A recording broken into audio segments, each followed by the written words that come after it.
तेज रफ्तार के साथ बुलेट 100 की करते हैं शुरुआत। पूर्व प्रधानमंत्री अटल बिहारी वाजपेयी की जयंती आज। राष्ट्रपति रामनाथ कोविंद ने सदैव अटल समाधि स्थल पर जाकर पुष्पांजलि अर्पित की। अटल जी की जयंती पर सदैव अटल समाधि स्थल पहुंचे पीएम मोदी। पीएम ने पुष्प अर्पित कर अटल जी को नमन किया। सदैव अटल समाधि स्थल पहुंचकर गृह मंत्री अमित शाह ने अटल जी को नमन किया। समाधि स्थल पर पुष्प अर्पित करके श्रद्धांजलि अर्पित की। रक्षा मंत्री राजनाथ सिंह ने भी अटल जी को नमन किया है। सदैव समाधि स्थल पहुंचे राजनाथ सिंह, पुष्प अर्पित कर दी श्रद्धांजलि। देश के पूर्व पीएम अटल जी के योगदान को प्रधानमंत्री नरेंद्र मोदी ने याद किया। ट्वीट करके लिखा, एक सशक्त और समृद्ध भारत के निर्माण के लिए अटल जी के प्रयासों को सदैव याद किया जाएगा। किसान आंदोलन के बीच अन्नदाताओं के साथ सरकार का मेगा प्लान। आज पीएम मोदी देश भर के लाखों किसानों को वर्चुअली संबोधित करेंगे। पीएम की चौपाल को देश भर के किसानों के साथ सुनेंगे बड़े मंत्री। केंद्रीय गृह मंत्री अमित शाह महरौली में किसानों के साथ प्रधानमंत्री का भाषण सुनेंगे। अमित शाह यहीं से करेंगे संवाद। बीजेपी नेता और देश भर के किसान अलग अलग कार्यक्रमों में हिस्सा लेंगे। रक्षा मंत्री राजनाथ सिंह द्वारिका सेक्टर 15 में आयोजित कार्यक्रम में हिस्सा लेंगे। वहीं स्मृति ईरानी आज अमेठी में किसान सम्मेलन में होंगी शामिल। 9 करोड़ से ज्यादा किसानों के खाते में 18,000 करोड़ रुपए ट्रांसफर करेंगे प्रधानमंत्री मोदी। किसान सम्मान निधि योजना के देंगे 7वीं किश्त।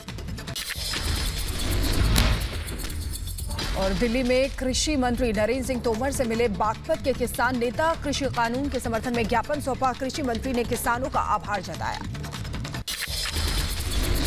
किसानों के आंदोलन का आज 30वां दिन। कृषि कानून के खिलाफ दिल्ली के बॉर्डर पर डटे किसान। 30वें दिन भी टिकरी बॉर्डर बंद। गाजीपुर बॉर्डर पर भी किसानों का प्रदर्शन। पंजाबी सिंगर राज काकरा, राजवीर, जगदीप रंधावा ने प्रदर्शन में हिस्सा लिया।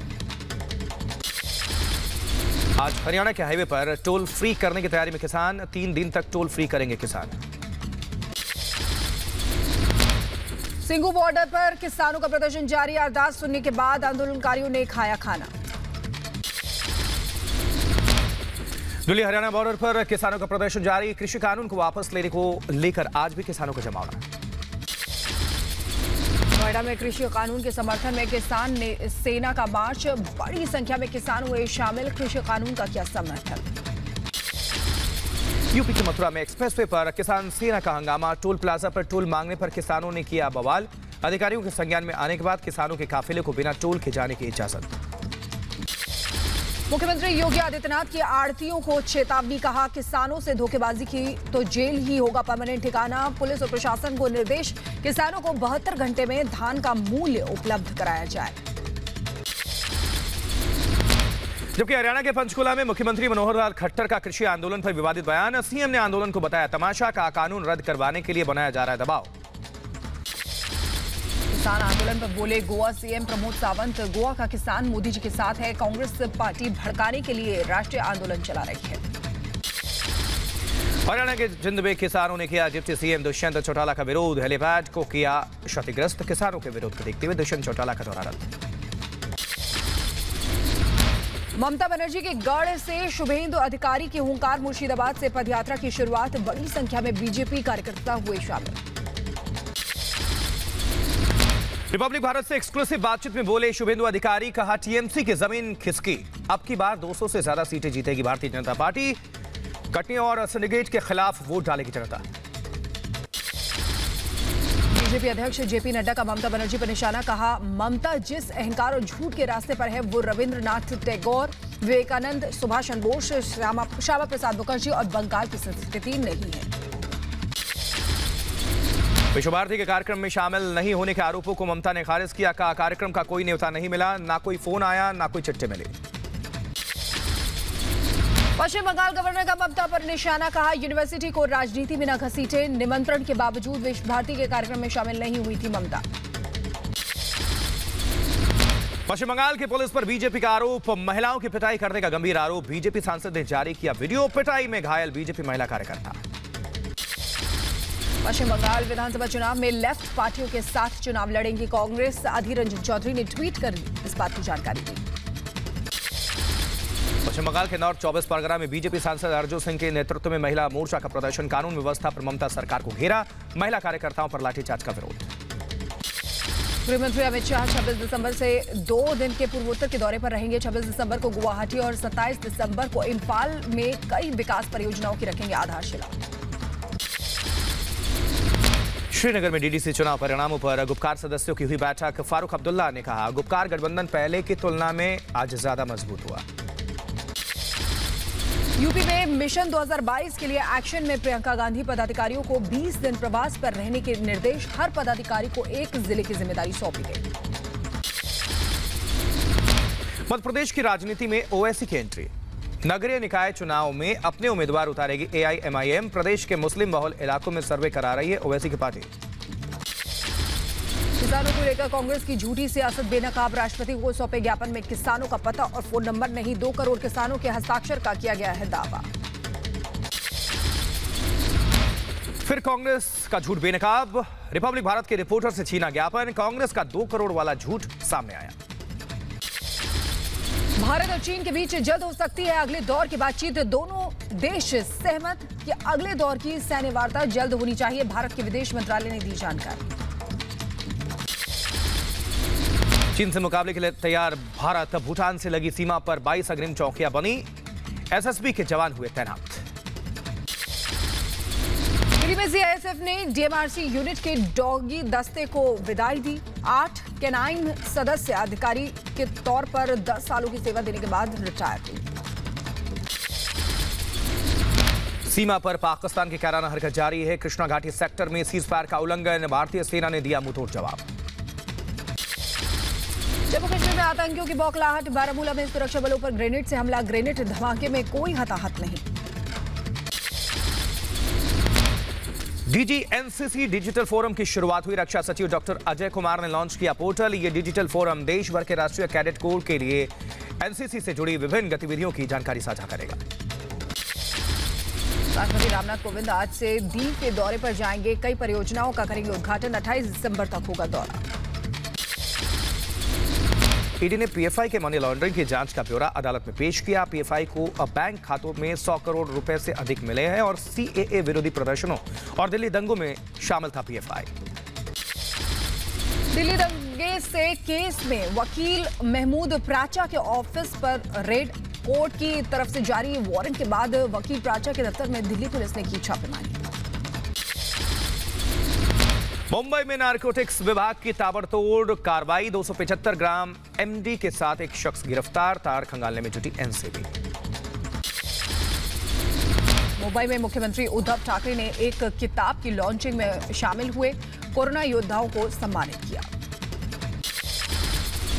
दिल्ली में बीजेपी का मटका फोड़ प्रदर्शन। दिल्ली जल बोर्ड के टैंकर स्कैम के विरोध में प्रदर्शन। दिल्ली बीजेपी अध्यक्ष आदेश गुप्ता ने केजरीवाल सरकार को घेरा। यूपी के मुजफ्फरनगर दंगों से जुड़े मामलों में बीजेपी विधायक सुरेश राणा, संगीत सोम और कपिल देव पर दर्ज मुकदमा। योगी सरकार ने वापस लिया। तीनों नेताओं पर लगा था भड़काऊ भाषण देने का आरोप। बीजेपी विधायक संगीत सोम ने योगी सरकार के फैसले का स्वागत किया। कहा, बीजेपी कार्यकर्ताओं पर फर्जी केस दर्ज कराया गया था। जम्मू कश्मीर के नौशेरा में बीजेपी कार्यकर्ता की पिटाई। पीडीपी के जनरल सेक्रेटरी पर कार्यकर्ता को पीटने का आरोप। मध्य प्रदेश में बदमाशों और माफिया पर शिवराज सरकार सख्त। उज्जैन में प्रशासन ने हिस्ट्री शीटर का मकान और दुकान को जमींदोज किया।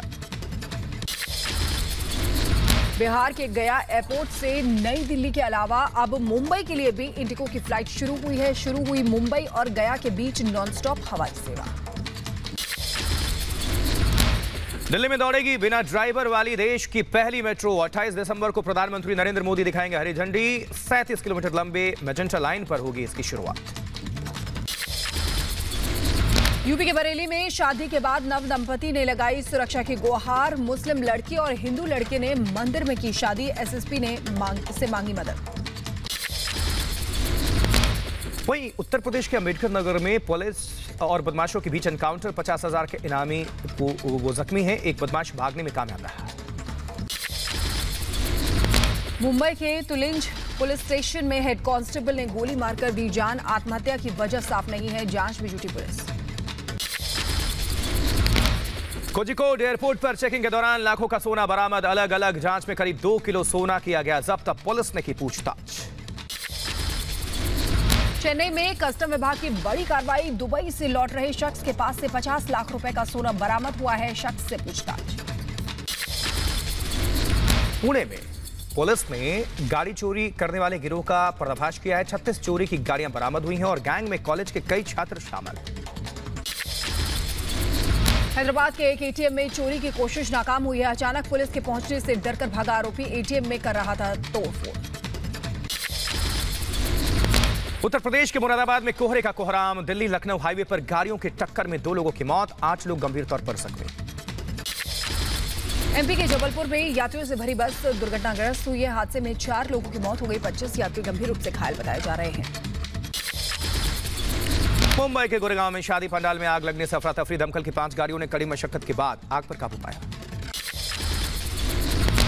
जयपुर के मानसरोवर इलाके में एक महिला से छेड़छाड़ का विरोध करने पर पत्रकार की हत्या। एक आरोपी गिरफ्तार, 2 फरार। जबकि झारखंड के रांची में रोड रेस के मामले में एक युवक की चाकू मारकर हत्या, दोनों आरोपी गिरफ्तार। 19 दिसंबर आधी रात की घटना। यूपी के मथुरा में ईंट और भट्टे पर काम करने वाले 3 मजदूरों की संदिग्ध हालत में मौत हो गई। जहरीली शराब पीने से मौत की आशंका जताई जा रही है। पुलिस ने शव को पोस्टमार्टम के लिए भेज दिया है। यूपी के जौनपुर में जमीनी विवाद में 2 पक्षों में जमकर मारपीट। लाठी डंडा और ईंट पत्थर से एक दूसरे पर हमला। मारपीट की तस्वीरें सोशल मीडिया पर वायरल। यूपी के अमेठी में पुलिस ने शातिर स्मैक तस्करों को गिरफ्तार किया है। 2 लाख रुपए की 85 ग्राम स्मैक बरामद। उत्तर प्रदेश के बलिया में बिहार से लड़की लाकर बेचने का मामला सामने आया और पुलिस ने छापेमारी में बंधक नाबालिग लड़की को छुड़ाया। यूपी के बुलंदशहर में पुलिस ने 1 करोड़ की ड्रग्स जब्त की है। एक तस्कर गिरफ्तार हुआ है। उड़ीसा से दिल्ली, नोएडा, पंजाब में सप्लाई करने के लिए लाई गई थी ड्रग्स। मध्य प्रदेश के शाजापुर में हाईवे पर एसिड से भरा टैंकर पलट गया और ड्राइवर की हालत नाजुक है। इलाज के लिए अस्पताल में भर्ती कराया गया। दिल्ली पुलिस की साइबर सेल ने ऑनलाइन ठगी करने वाले गिरोह का भांडाफोड़ किया है। पुलिस ने 7 आरोपियों को गिरफ्तार किया है। 30 बैंक में मौजूद सभी खाते सीज किए गए हैं। यूपी के बिजनौर में निर्माणाधीन मकान का लेंटर गिरने से हादसा। 5 मजदूर लेंटर के नीचे दबे, 2 की मौत, 3 की हालत नाजुक। अस्पताल में किया गया भर्ती। देश भर में क्रिसमस की रौनक आज मनाया जा रहा है। क्रिसमस डे दिल्ली के गोल्ड मार्केट चर्च में की गई विशेष सजावट। चेन्नई में क्रिसमस के रंग में डूबे लोग। आधी रात में मनाया गया जश्न। चर्च में आयोजित हुई प्रार्थना सभा। क्रिसमस के मौके पर केक मेकर्स बना रहे हैं दिलचस्प केक। कोलकाता में केक मेकर्स ने राजनीतिक दलों के निशान के साथ बनाया केक। क्रिसमस और नए साल के मौके पर सिलीगुड़ी को भी सजाया गया। राज्य पर्यटन विभाग ने खूबसूरती के साथ सजावट की। सिलीगुड़ी की बेकरी में बन रहे हैं कोरोना वायरस की थीम पर केक। लोगों को आ रहे हैं काफी पसंद। उधर मुरादाबाद में भी क्रिसमस की तैयारी। रंग बिरंगी लाइट्स के साथ सजाया गया चर्च को। बेंगलुरु में क्रिसमस का जश्न। सेंट फ्रांसिस जेवियर चर्च में की गई प्रार्थना। जबकि भुवनेश्वर के मिनिएचर कलाकार ने दिखाई बॉटल पर कलाकारी। बॉटल में बनाया गया चर्च का आकार। देश में लगातार चौथे दिन 25,000 से कम आए कोरोना केस। 24 घंटे में 29,000 ठीक हुए। 312 की जान गई। पंजाब के 2 जिलों में 28 और 29 दिसंबर को किया जाएगा कोरोना वैक्सीन का ड्राई रन। लुधियाना और शहीद भगत सिंह नगर को चुना गया। इसके लिए ड्राई रन में लोगों को वैक्सीन नहीं दी जाएगी, सिर्फ लोगों का डेटा लिया जाएगा। पंजाब में क्रिसमस के जश्न के लिए हटाया गया नाइट कर्फ्यू। आज से 27 दिसंबर तक पाबंदियों में रहेगी छूट। कैप्टन सरकार ने लिया फैसला। यूपी में कोरोना की रफ्तार सुस्त पड़ी। बीते 24 घंटे में 1166 नए केस सामने आए हैं। इलाज के बाद 1183 मरीज स्वस्थ हुए हैं। कोरोना के नए स्ट्रेन को लेकर सीएम योगी गंभीर। मुख्यमंत्री का निर्देश, विदेश से आए लोगों की लिस्ट बनाकर कराई जाए कोरोना टेस्टिंग। हैदराबाद में कोरोना को लेकर गृह राज्य मंत्री जी किशन रेड्डी का जागरूकता अभियान। सड़क पर उतरकर लोगों को बांटे मास्क। कर्नाटक में अब नहीं लगेगा नाइट कर्फ्यू। सरकार ने नाइट कर्फ्यू का फैसला वापस लिया। सीएम ने कहा राज्य में नाइट कर्फ्यू की जरूरत नहीं। उधर रशिया के कोरोना वायरस की दो वैक्सीन बनाने के दावे के बावजूद संक्रमण की रफ्तार तेज हुई और रूस में बीते 24 घंटे में 29,935 नए मामले सामने आ चुके हैं। एक दिन में सबसे ज्यादा केस आया। दुनिया में कोरोना का कहर जारी। दुनिया भर में करीब 7 करोड़ 87 लाख कोरोना मरीज। कोरोना से अब तक 17,30,000 से ज्यादा मौत। सूरत की ताजपुर जेल में कैदियों को आत्मनिर्भर बनाने की पहल। 45 कैदी करते हैं हीरा तराशने का काम। पूर्व प्रधानमंत्री अटल बिहारी वाजपेयी जी की जयंती पर कलाकारों ने दी श्रद्धांजलि। लखनऊ में बनाई गई पेंटिंग। 250 दिन में 32 कलाकारों ने बनाई पेंटिंग। बढ़ते आगे अगली खबर की बात करते हैं। उधर पुरी में रेत कलाकार सुदर्शन पटनायक ने रेत पर उकेरा 3D मास्क। कोविड के प्रति लोगों को किया जागरूक। श्रीनगर में 1 दिवसीय जागरूकता कार्यक्रम का आयोजन किया गया। नशा मुक्ति, महिला और बच्चों के अधिकारों को लेकर दी गई जानकारी। मदुरई में बढ़ रही है चमेली के फूलों की मांग। त्योहार और शादी सीजन में सजावट के लिए बढ़ रही है चमेली के फूलों की डिमांड। कड़कड़ाती ठंड के बीच कश्मीर के पुंछ में शॉल और गर्म कपड़ों की बढ़ी बिक्री। लोगों को काफी पसंद आ रहे हैं गर्म कपड़े। दिल्ली में कड़ाके की ठंड के बीच प्रदूषण का घुला जहर। कई इलाकों में खतरनाक स्तर पर AQI लेवल। प्रदूषण के चलते सांस लेने में तकलीफ। अभी और बढ़ेगी ठंड। मौसम विभाग ने यूपी, दिल्ली, पंजाब, हरियाणा, छत्तीसगढ़ और बिहार जैसे मैदानी राज्यों में शीतलहर की संभावना जताई। अलर्ट जारी। दिल्ली में बीजेपी सांसद गौतम गंभीर की बड़ी पहल। गरीबों के लिए एक आशा जन रसोई का किया शुभारंभ। 1 रुपए में मिलेगी थाली। तिरुमाला यात्रा के दौरान 2 श्रद्धालुओं की तबीयत बिगड़ी। पुलिस कांस्टेबल अरशद ने पीठ पर बैठाकर महिला को इलाज के लिए पहुंचाया। पुलिसकर्मी की कर्तव्य की भावना को सलाम कर रहे हैं लोग।